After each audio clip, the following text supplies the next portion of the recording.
The inspection team followed Adams through corridors filled with purposeful activity. Dr. Kelvin, the Confederation's lead propulsion specialist, kept checking his scanner. The energy readings here are unusually high. Probably just multiple systems running simultaneously, suggested his colleague. They entered the main construction bay and stopped dead. The CSS Phoenix hung suspended in the center. Massive, aggressive, nothing like their blueprints predicted. The hull bristled with additional armor, enhanced sensor arrays, and weapon mounts that shouldn't exist. "What?" Counselor Yevrik said slowly. "Is that?" Sarah looked proud. "That's the Phoenix. Our heavy cruiser prototype. Beautiful, isn't she?" "This is not our design," Dr. Kelvin's voice rose. "You've completely altered it." Sarah shrugged. "We made improvements. You folks seemed like reasonable people who wouldn't mind us fixing some issues." "Issues?" Yevrik asked carefully. "What issues?" Sarah pulled out her tablet. "Well, your original design had one backup power system. That's inadequate. We added 8 more. 8 more? Dr. Kelvin's scanner was beeping frantically. The power distribution would be unmanageable. Not if you build better computers to handle it. So we did. They took a lift to engineering. The doors opened to a space thrumming with contained energy. The reactor at the center dwarfed anything in Confederation designs. Dr. Patricia Lynn looked up from her console, wild hair escaping her ponytail. "Oh, you must be the inspection team. I'm Patricia, quantum engineering specialist." "Dr. Lynn," Yevrik said carefully, "please explain what we're seeing." Patricia's eyes lit up. "This is the exciting part. Your antimatter reactors are elegant, very clean. But they have a stability problem." "What problem?" Dr. Kelvin demanded. "They catastrophically fail if anything goes wrong. So we combined antimatter with fusion technology. You get the power output with built-in stability." "That's not how quantum physics works," Dr. Kelvin protested. Patricia brought up a holographic display. "Well, it wasn't, but we found some interesting workarounds." The display showed energy levels that made the Confederation scientists gasp. "This is theoretically impossible," whispered one engineer. "We get that a lot," Sarah said cheerfully. "Want to see the weapons?" The weapons bay looked like something from a nightmare. Sarah gestured at the various systems. Standard Confederation ships have 3 primary beam weapons and perhaps 20 missiles. We determined that was insufficient. She pointed to different installations.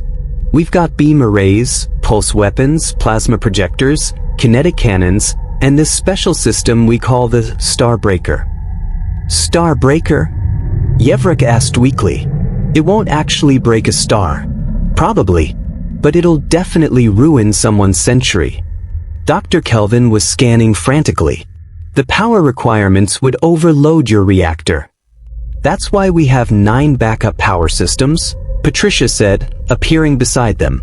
"Plus emergency power, emergency power, and the we're really in trouble power." "How many power systems does this ship have?" asked an engineer. Sarah and Patricia exchanged glances. "We stopped counting at 17. The inspection team spent 6 hours examining every system. Everything was overbuilt beyond reason. Life support for 4 times the crew. Computers with multiple backups. Hull armor thick enough to stop weapons nobody had invented yet. Why? Counselor Yevrik finally asked. Why build everything so excessively? Sarah sat on a toolbox and pulled out a coffee thermos. Sir, your designs are excellent. They work great when everything goes according to plan. She stood and gestured at the ship. But in reality, things don't go according to plan. What happens when your main power fails during combat? When your computer gets destroyed?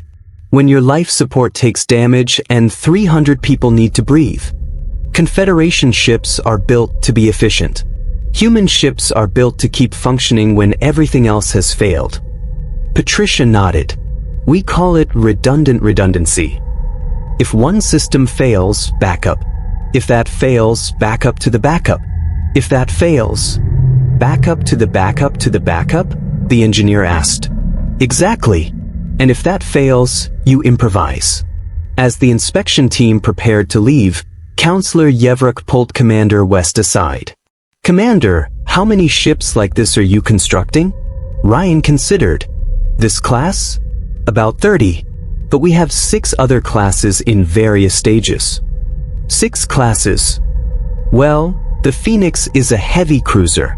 We're also building light cruisers, destroyers, frigates, carriers, and dreadnoughts. Yevruk felt ice in his veins. Dreadnoughts? Oh yes. 3 times the size of the Phoenix. 6 times the firepower. As the Harmony prepared to depart, Sarah waved from the observation deck.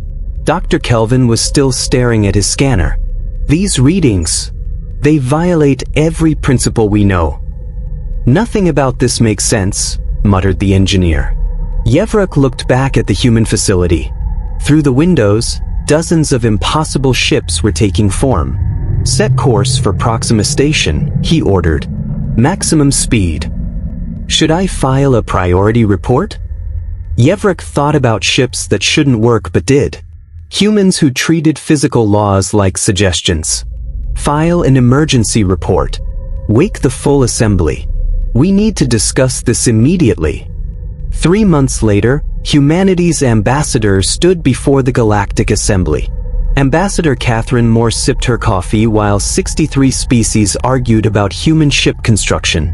After 6 hours of debate, it was time to speak.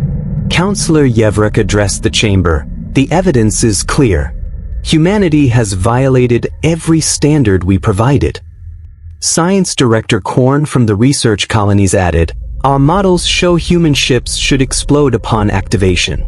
Yet they function flawlessly. Catherine stood slowly, walking to the central platform. Distinguished delegates, I appreciate your concerns. But there's been a misunderstanding. Misunderstanding? Yevruk's voice was sharp. Your ships violate physics. Catherine smiled. We haven't violated physics. We just asked it nicely if we could try something different. Director Helen Park joined her, carrying a briefcase. Delegates, may I introduce you to a human concept called Murphy's Law? Murphy's Law? Korn looked confused. It states that anything that can go wrong will go wrong at the worst possible time. This is why human ships seem excessive to you. We don't build for perfect conditions. We build for when everything fails simultaneously. Colonel James Wright stepped forward, a veteran with gray hair and sharp eyes. Delegates, may I ask, how many major wars has the Confederation fought in its history? Yevruk answered carefully. We have maintained peace for 600 years. The Grand Assembly Hall dimmed as Commander Thexlar activated the central holographic display. His 4 arms gestured gracefully through the air as images materialized above the gathered representatives from 63 worlds. Distinguished delegates, his voice resonated through translation matrices, we face an unprecedented situation. The hologram showed Earth's orbit, now crowded with metallic structures connected by streams of energy. Where there should have been 12 standardized vessels, there were dozens of something else. 4 months ago, we welcomed the humans into our confederation. We shared our star drive technology. We provided them with approved construction blueprints. Thexlar paused, his optical sensors scanning the room. They were meant to replicate our designs precisely. Delegate Mayor Ina of the Crystal Colonies shifted forward. What are you implying, Commander? The display zoomed closer, revealing ships that seemed wrong, thicker hulls, strange protrusions, engines clustered in illogical patterns. The humans, Thexlar said carefully, have taken certain liberties with our specifications. Commander Davidson stood on the command deck of the CSS Endeavour, Earth shrinking in the viewport. This was humanity's inaugural diplomatic voyage to the Confederation capital at Proxima Station. Nothing could go wrong. Systems check, David called out. Green across the board, Commander, replied Officer Maria Santos. Jump coordinates locked. 6 hours to transition point. David nodded. The Endeavour was built exactly to Confederation specifications, a perfect replica. Reliable. Boring. But his mind kept drifting to the other projects in the orbital yards. Dr. James Cooper crawled through the access tunnel of the CSS Phoenix, sweat dripping despite the environmental controls. This ship was different. This ship was theirs. "Pass me that power conduit," he called to his assistant, Marcus. The young technician handed over the component. "Doc, isn't this the third redundant power system?" James grinned. "Third? Try fifth. Tomorrow we're installing the sixth." But the Confederation blueprints only call for one backup. "The Confederation," James interrupted, connecting cables with practiced ease, designs ships for species that haven't fought a war in 6 centuries. "We know better." He activated his diagnostic scanner. The Phoenix's output already exceeded Confederation standards by 40%. And they weren't done yet. Back in the assembly hall, voices rose in alarm. Counselor Yevruk stood, his blue-tinted skin catching the light. "Commander Thexlar, surely this is merely inexperience. They're new to faster-than-light travel. These are not errors." Thexlar pulled up detailed specifications. "Observe this power core. Standard output, 12,000 energy units. The human version, 18,000 units. Impossible," declared Chief Scientist Vorith. "Our mathematics are flawless. Such improvements cannot exist." "And yet they do," Thexlar continued. "Enhanced armor plating, triple redundant life support, modified weapon arrays." He paused. "The energy signatures violate our physics models." General Marcus Stone gazed through the observation window at the shipyards. His assistant, Colonel Jennifer Hayes, entered with a tablet. "Sir, another inquiry from the Confederation Council. They want to inspect our facilities." Marcus read the diplomatic request. "They're nervous." "Should they be?" Marcus watched the Phoenix taking shape in the construction bay. Unlike the sleek Confederation vessels, human ships looked brutal, functional, built for punishment. "Jennifer, what's the first rule of human engineering?" She smiled. "If it works, make it work better." "And the second?" "If it breaks, build it stronger so it doesn't break again." "Exactly. The Confederation gave us their blueprints, and we're grateful. But they've been building ships for peaceful exploration for 600 years. We've been building ships to survive hostile environments since before we left our atmosphere." Aboard the Endeavour, Commander Chin received an encrypted message from General Stone. His expression grew serious as he read the contents. The Confederation was asking pointed questions about human construction methods.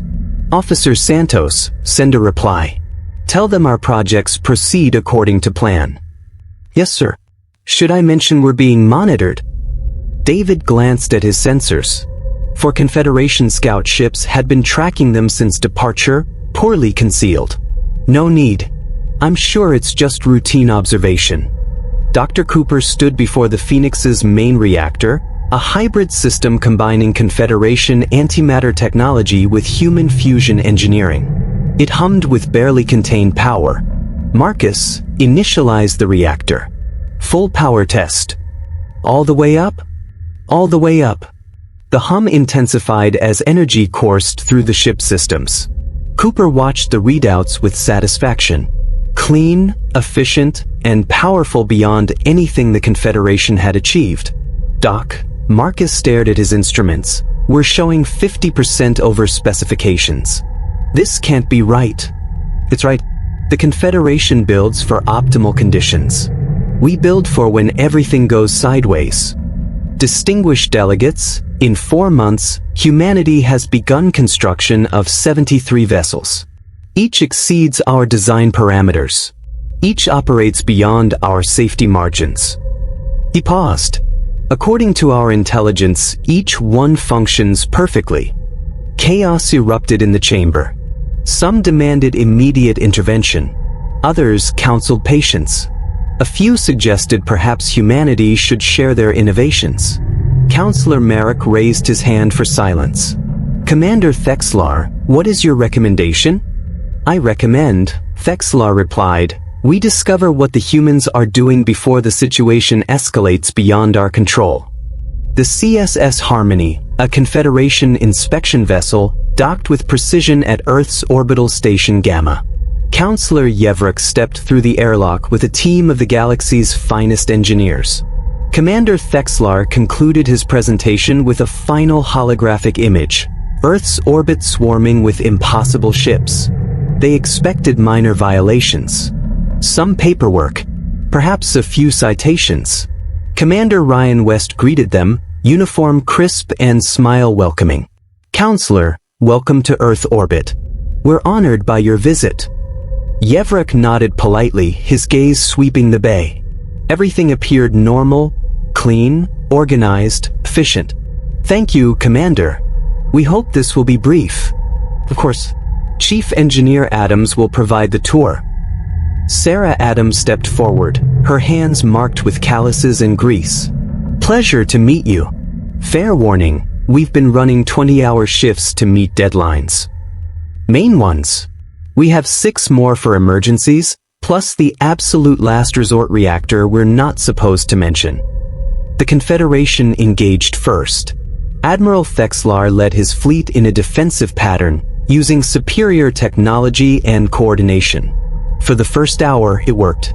Confederation fleet reporting heavy casualties, Major David Park said, commanding the Invincible's Marine contingent. Sarah watched the battle unfold with growing concern. The Confederation ships were masterful when facing a conventional enemy. But the Crithians weren't conventional. They used suicide tactics, overwhelming numbers, and adapted faster than expected. Admiral, communications reported, Confederation command requests immediate assistance. They've lost half their fleet. Sarah looked at tactical. The Confederation's beautiful formations were collapsing. All human ships, this is Torres. Remember your training. Fight like everything depends on it, because it does. The human fleet advanced, and the battle changed. The Invincible led the charge, her massive frame accelerating toward the Crithian formation. Behind her, human ships spread out in apparent chaos that was actually calculated disorder. Contact, Lieutenant Foster reported as Crithian weapons opened fire. The Invincible's shields flared. Shields at 70%. Switching to backup grid. Captain Reed smiled grimly. Now we're getting started. Return fire, all weapons. The Invincible's response was apocalyptic. Dozens of weapon systems fired simultaneously, each powered by separate reactors. The lead Crithian ship simply ceased to exist. Hull breach, decks 8 through 11, reported damage control. Emergency seals holding. No casualties. We've lost main power to port weapons, Rodriguez called out. Switch to auxiliary. Auxiliary is gone too. Emergency power. Also offline. Reed looked at her engineering officer. Foster's fingers danced across controls. Switching to backup emergency power. All port weapons restored. The Crithians focused fire on the Invincible. The massive ship absorbed punishment that would have destroyed a space station, her armor sparking and hull cracking, but she kept fighting. Heavy damage across all sections, Major Park reported. But all combat systems remain operational. The battle raged for 7 hours. Confederation ships, following doctrine, retreated when damaged. Human ships did the opposite. The more damage they took, the more aggressively they fought. Admiral, communications reported, the CSS Phoenix is requesting permission to ram the Crithian command ship. Sarah looked at tactical. The Phoenix had lost most weapons and ran on emergency power. By Confederation standards, she should have withdrawn hours ago. Tell Captain Cooper he's insane. Then grant permission. The Phoenix, trailing debris and atmosphere, accelerated toward the Crithian flagship. Enemy weapons tore into her, but she kept coming. At the last moment, The Phoenix fired everything remaining. The explosion destroyed both ships and eliminated 5 nearby Crithian vessels. "Ma'am," Foster called on the Invincible, "we're down to emergency backup auxiliary power. Main engineering is compromised. Hull breaches on 30 decks. Combat effectiveness? Approximately 95%, ma'am." Admiral Thexlar, watching from his damaged flagship, couldn't comprehend what he was seeing. The human ships were floating wrecks that refused to stop fighting. "How are they still functional?" "Sir," his engineering officer replied, "the humans are operating on systems we don't understand. They have power sources not in any technical documentation." The tide turned when the Crithians made their fatal error. They focused on the most damaged human ships, expecting easy targets. Instead, they discovered damaged human ships were often more dangerous. The CSS Defiance had lost main engines, most weapons, and half her compartments. She ran on what her crew called spite and determination. But when a Crithian battleship closed in, the Defiance surprised everyone. "This is the Defiance," came a transmission that would become legend. "Confederation Command, we've lost primary, secondary, and tertiary power. We're switching to the coffee maker generator. We remain combat effective." The coffee maker generator was a backup fusion reactor jury-rigged from galley components. It shouldn't have worked. It did. The Crithian swarm retreated after losing 70% of their fleet. They'd expected to face an enemy that fought with honor and followed rules. Instead, they found humans who fought like cornered predators and refused to surrender, regardless of damage sustained. As the enemy fled, Admiral Torres surveyed the battlefield. The Confederation had lost 2/3 of their fleet. Every human ship, no matter how damaged, remained operational. "Admiral," communications reported, "Confederation Command requests a full technical briefing on human construction methods." Sarah looked at her battered fleet, ships that appeared destroyed but were already beginning repairs. "Tell them we'll share everything. But warn them our technical manuals are extensive." Captain Reed walked through the Invincible's damaged corridors.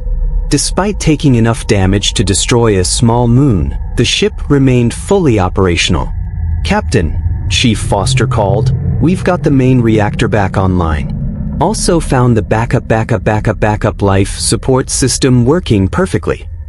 "How many backup systems does this ship have?" "Honestly, I stopped counting at 23. On the Confederation flagship, Admiral Thexlar met with his senior staff.